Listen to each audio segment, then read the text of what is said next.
এই বছরের এই মনসুনটা ঠিক প্রেমিক প্রেমিকার মতো।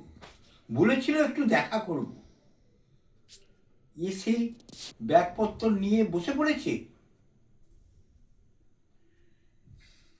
এখন বৃষ্টি, এখন মে এলো,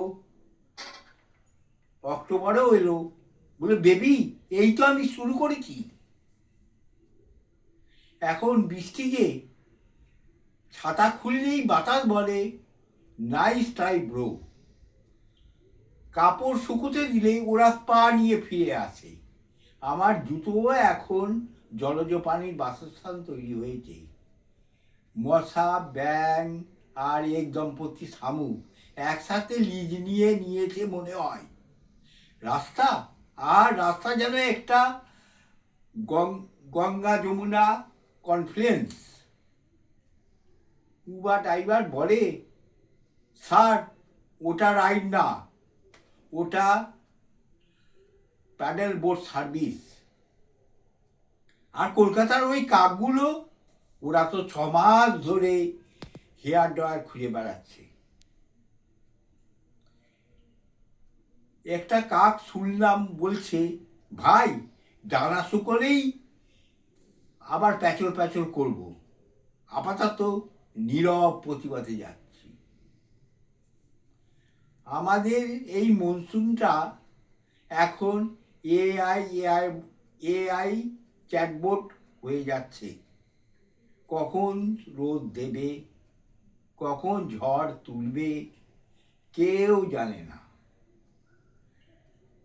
সকালে সূর্য হাসে, দুপুরে মেঘের কনফারেন্স, রাতের বৃষ্টি বলে সারপ্রাইজ, ড্রপ ইন কামিং।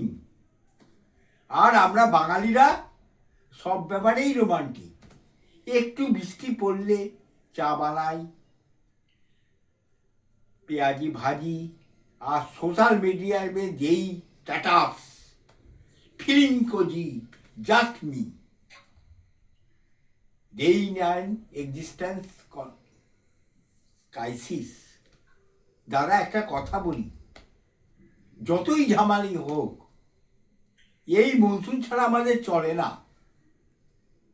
কারণ এই বৃষ্টির পাগলামিতেই তো গল্প আছে, গন্ধ আছে, গান আছে, আর আছে এক ধরনের ইমো কমেডি ভাই, যা শুধু আমরাই বুঝি। তাই এই মনসুনকে বলেছি, দাদা হাফ ইয়ারলি তো হয়ে গেছে, এখন অ্যানুয়াল প্ল্যান নিতে চাও নাকি? আমি অমরনাথ সেন, আর এমনই আজীব অথচ এপিক গল্পের জন্য সাবস্ক্রাইব করুন এপিক ইন্ডিয়া এক্সপ্লেন। কারণ এখানে বৃষ্টিও পড়ে, কিন্তু 5 লাইনও ঝরে। নমস্কার।